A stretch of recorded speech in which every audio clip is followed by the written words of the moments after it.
And it is the Saturday Coffee Klatch with Heather Lofthouse and yours truly, Robert Reich. And Heather, I'm delighted to see you again. We're in person. In person. Lots to talk about. As always. Like what? What should we do? Let's do Trump's antics. Well, I mean, that's not news. At long last. Hello? I know. But there are new antics. Oh, there are lots of good ones. Yeah. How broke is he? Trial update, his speeches. And then let's talk about the biggest Republican donor you probably haven't heard about. Yes. Yes. Oh, clever. Then let's talk about Biden, all he's been up to, interesting things. We have Apple lawsuits. We have student debt. It's interesting. I mean, Trump is taking all the oxygen again, not surprised. But these are very important Biden initiatives. We ought to talk about them. You need to be talking about them too. And a few more items. Let's get into it. So Trump, this week, I can't believe it's been a week since we last saw everybody. He went to Dayton, Ohio. He made a speech. Let's go. I think he's completely off the rails. I mean, Trump has been off the rails, for 6 years, 7, 8 years, forever. But I think he is actually so desperate because he knows that this election, unlike 2016, even unlike 2020, this election is going to be the difference between him losing his freedom, losing his fortune, or basically not. And so the stakes are huge. I know. And there's nothing he will not do. I know. And he's doing all the othering. And so he said, we all know this, there will be a bloodbath if I am not elected. And then he moved very, very fast against the bloodbath comment. He said he was only talking about the auto industry. Cars. Yeah. But, there were so many other things in that speech and in other speeches he's given, which makes it very clear that the centerpiece of his campaign is the 2020, what he calls the stolen election, and also the fact that so many people who were involved in the riot at the Capitol are now in jail appropriately. Hostages. And he calls them hostages. It's disgusting, I know. And immigrants are not people. I mean, it really was animals. I mean, he is now moving into another phase. The campaign is officially now going. We have 7.5 months of this craziness. Yeah. And worse. The other thing he backtracked on was Social Security. Now, I think this is interesting because a lot of young people for years now don't think that they're going to get Social Security. But they are. They are. I was a trustee of the Social Security Trust Fund. I knew there was another badge somewhere. And I know all of the mathematics. I know the actuarial assumptions. And Social Security, the fear is, and it's a justifiable fear, Social Security in about 10 years can't fulfill all of its obligations. But that has nothing to do with why Republicans are going after Social Security. They basically want to raise the retirement age. And Heather, they've said this repeatedly. Yep. It's not just Trump. They want to raise the retirement age, and they also want to do it so that they can give another huge tax cut to their patrons. That's it, to the rich. I know. So there is a motive behind it. But here's the thing. So the Dems in both the House and the Senate, there's legislation to improve Social Security, not cut it. And the caps are a little different, and there's all that. But I thought we solved this issue in the 80s with so many issues. Well, we did. We did. Alan Greenspan had a commission in the mid-80s to solve the Social Security crisis forever. Right. But the reason that it wasn't solved forever is that much more of total income in this country went to the top than anybody had foreseen. And so given that the cap on income subject to the Social Security payroll tax is this year $168,600. Hello, someone was on the committee. $168,600. Jeff Bezos fulfilled his Social Security payroll tax obligations in a nanosecond at 7 minutes past midnight on January 1st. Right. So it's totally absurd and it's unfair. It has to be restructured. And the Biden administration and Joe Biden have come up with, I think, a very, very good plan. You don't want to subject all income, but any income over, say, $400,000 should have to be subject to the Social Security payroll tax. It's only fair, and that's, in fact, what Joe Biden is and several members of Congress are pushing. Yep, exactly. And let's hope it goes through. Now, so we talked about Dayton, Ohio. Poor Ohio is, getting a lot of bad rap here. My, oh, my, oh, Uh-oh. my, oh, Sorry. why did I ever leave Are we going to get in Ohio? trouble for doing that song? But Trump is so broke. So every headline this week was he went to 30 companies. No one will back his bond. This is bullshit. He's not broke. He's got all of these assets, these real estate assets. He just doesn't want to sell them. It's Right. complicated to sell them, but he may have to. And all of this stuff, have you heard about bankruptcy and whether he's going to bankrupt? And he says he doesn't want to go.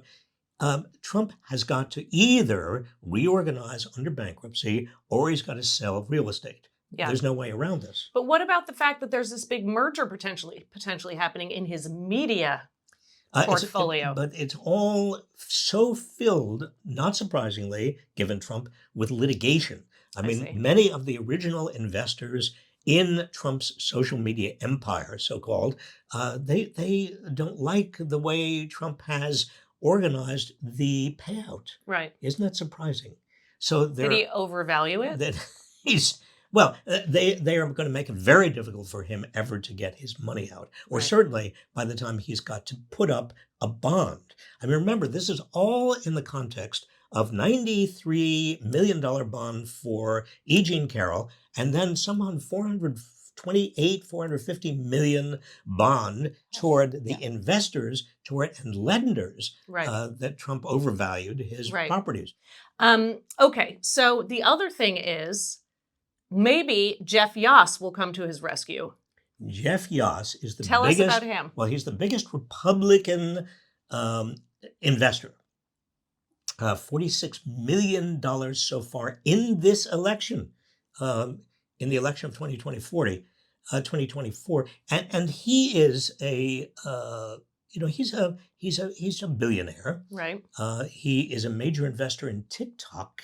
Yep. He owns 7% of ByteDance, TikTok's parent company in China.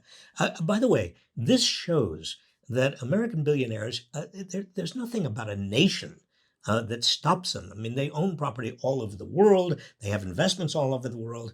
But Yoss, because he's such a big investor and such a big donor, has a lot of power. That's it. It's very scary. Trump did a 180-degree turn on ByteDance on TikTok after he basically was told by Yoss, if you want any more money, you've got to help me with TikTok. Yep. And he is not a fan of what the government is trying to do around TikTok. No. In fact, interestingly, the Republican House did say TikTok should be banned. Right now, the Senate, a Democratic-controlled Senate, is debating this. But Yoss is behind. He's in the background. He is trying to exert as much influence as possible. And again, he's a good example, Heather, of why we have a problem in this country with so much money going to the top, which gets translated into political power. I mean, you've talked about this for a few years. And you've done a few videos on it. I mean, and we keep having examples. And the game is rigged, and people know the game is rigged. And this is one of the biggest problems. We have two very closely related problems with democracy. One is the game being rigged by billionaires, and the other is authoritarianism. Right. And people have got to understand how closely related they are, because when so many people in the working class who are not getting ahead see that they cannot get ahead, in part because the game is rigged, they are more susceptible to authoritarian, essentially fascism. I know. And the middle class and average workers are a pawn in both games. Exactly. Which is just horrific. It's brutal. Okay, well, we'll keep up the fight. The good news is... It's nice to see you, I Heather. know. We haven't been in person in a while. Yes. Happy coffee. Cheers. Happy coffee, everybody. So President Biden, big news this week in terms of antitrust and Apple. Maybe we start there. Well, Apple, it's interesting because right now, the Biden administration is going after Apple, the antitrust division of the Justice Department, just announced. And they are also, the Federal Trade Commission under the Biden administration is going after Amazon. And you've got these gigantic companies that are now under kind of antitrust, Yep. and they should be. Yeah, I mean, and Google and Meta too, in different ways. I mean, there are four big things we're watching. this is an amazing revival of antitrust enforcement. We haven't seen anything like this really since since the 1900s, since the Yep. beginning of the last century, when Teddy Roosevelt was an That's it. antitrust enforcer. And the robber barons. And we have new robber barons. I mean, Yeah. the parallels are extraordinary. This is the second Gilded Age. And the laws are the same. We might have to update a few of them. Well, some of them have to be updated a little bit. The Federal Trade Commission Working Act on it. of 1914. But what's interesting is that you've got Biden. Biden is doing something that the Trump administration, that the Clinton administration Right. would not do, the Obama administration would not do, Carter would not do. No Democrat has taken the antitrust laws and done what Biden is doing. And the same thing with labor. Yeah. I mean, no Democrat has been as active in recent years trying to protect the rights of unions. Right, exactly. Protects the rights of unions, but also, so in terms of this antitrust, so it is a monopoly. Now, there are lots of people trying to define what a monopoly is, and is Apple a monopoly? But basically, they're saying when you control prices as you do, and when you control a marketplace and all the people who are doing the inputs for it, whether it's game developers or whoever else is trying to be innovative, there's too much control that they have over the entire market, no matter how you slice it, no matter how many Androids there are too many iPhones for every Android. And also implicitly in these antitrust cases is the concern about the political power that comes with extraordinary concentration. Yep. And that's really the background contest. Do they have so much political power that these antitrust cases cannot move forward? Or are the antitrust cases going to essentially block over the next 10 years the political power of some of these concentrations? Right. But I want to stress, there's no way that these cases can be completed in the first term of the Biden administration. Right, of course. And this is one of the things that people have got to understand. The Biden administration's attacks on antitrust and defense of the right for workers to unionize, both are long-term strategies. Of course. And you know who understands long-term strategies really well? Republicans and MAGA. Thank you all for correcting last week. I said it was MAGA. Isn't no, it MAGA? we've done this game. Everyone in the comments said, "Come on, it's like MAGA." It's MAGA. No, it's MAGA. I think so, and you all decided. He knows it's MAGA. We all know it's MAGA. But they keep in mind the long game, right? I mean, they've been thinking about Roe v. Wade, abortion, IVF, recreational sex, contraception for a long time, and where they're going to put people on courts and otherwise. And they also have known for a very long time that going after these cultural issues are a way of creating a demon, a kind of an opponent. And the Democrats don't want to indulge in what is essentially the correlate of cultural populism, which would be economic populism, until the Biden administration. Right, which I did not have on my bingo card. Well, bingo, you should. Bingo. But and we've done videos on this, and a lot of people are talking about it. We're not the only ones, but these structural changes, and it is a giant ship in the middle of the ocean, and it's not going to happen in 4 years. But it's exciting to see. Another thing from the week, were you going to say something? Well, I was just going to say that what Biden administration is not doing is touting this as economic populism. In other words, they are not saying that the biggest corporations, that the CEOs of the biggest corporations, that the moneyed interests are threatening democracy. Biden is not doing what Teddy Roosevelt did and what his fifth cousin Franklin D. Roosevelt did in terms of taking on the moneyed interest directly as a campaign theme, as a campaign strategy. They're doing it. Right. But they're not labeling right. what They're not doing. Shouting about it through a bullhorn. But do you think there will, in the next, you said 7.5 months, where there'll be a little more outward facing connecting of the dots for Well, us there all? are people in the White House who want to go in this Yeah, direction, but I don't know that Joe Biden does. That right. is, he is in his heart a populist. He is willing to strengthen, the anti-monopolies, antitrust laws. He's willing to strengthen unions. He's willing to march on the picket line. But is he willing to say that actually these big corporations and these CEOs that are, now getting 530 times what the typical worker is earning, they are themselves guilty of a kind of not only moral turpitude, but they are also undermining our democracy. I don't know. We'll I, find out. I feel like he got a little closer in the State of the Union. Yep. I mean, a little closer with some of the sound bites and some of the stats and some of the. So we'll see. This week, student debt was he did some big moves on student debt for Yes. In fact, thousands, there were millions. there were billions of dollars, over $5 billion in student debt was erased through executive order. Right. Now I don't know how much he can do, Yeah. but he's already done an amazing amount. Right. And this is also a form of economic populism. Right.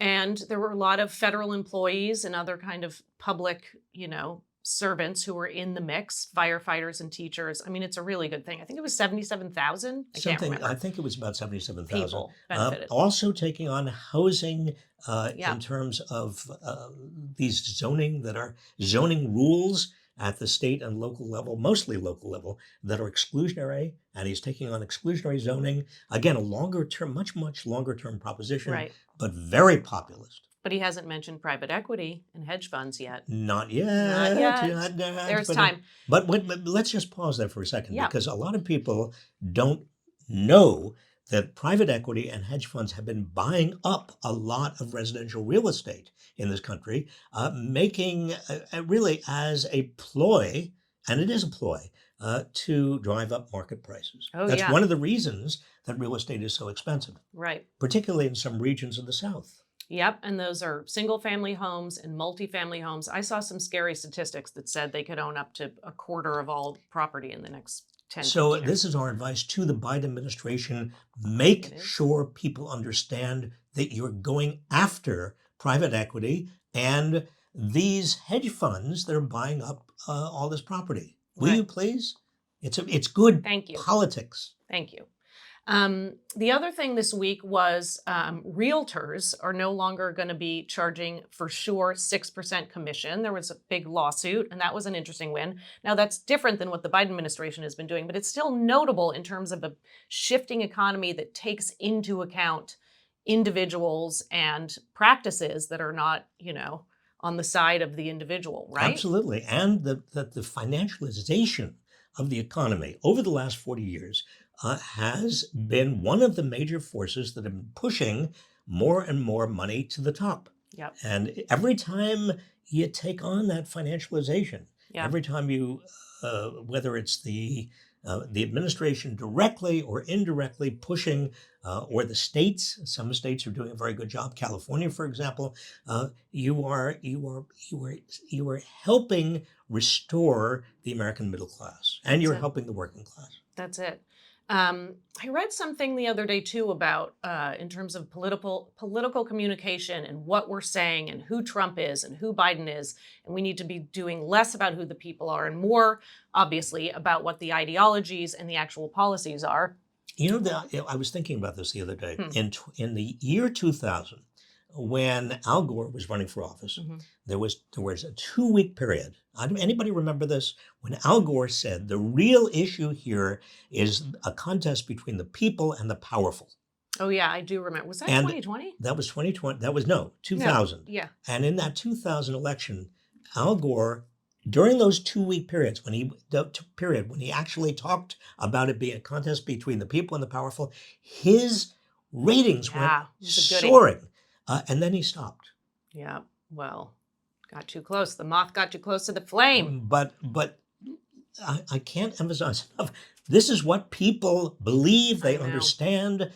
They know what's happening in this country. Yeah. And so that kind of framing of what's at stake can be very, very powerful. Framing. We need a frame prop. We do. Every time you say framing, I'm going to bring in a frame. Get Okay. ready. I am actually going to do it.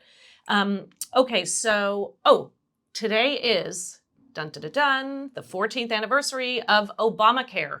The Affordable Care Act, and congratulations. Happy anniversary. Seriously, happy anniversary to everyone with pre-existing conditions and otherwise. But remember, in 2016, Trump came to office pledging that he would get rid of the Affordable Care Act. He couldn't. Wait, and I he think made that, a campaign pledge that he didn't keep? And I think the big learning here, and the Republicans all try to do it too, is that once the public gets used to something that really is in the public's interest, that is important to the public, it's very hard to get rid of it, like Social Security. Yeah, exactly. And guess what? Healthcare is a fundamental right. It is a problem as it stands. So seeing the ACA go is not going to be good for many, many people. Well, It's very interestingly, scary. in this 2024 election, I have not yet heard Trump threatening to get rid of the Affordable Care Act. Maybe he learned his lesson. Well, he'll probably say it in a couple weeks. It might be in Ohio, and then I didn't mean that Affordable Care Act. I meant a different one. Whatever he's going to do. Yes. Okay, have we covered all the things? Are there anyone else? Well, there's a lot more to talk about. We'll do it next week.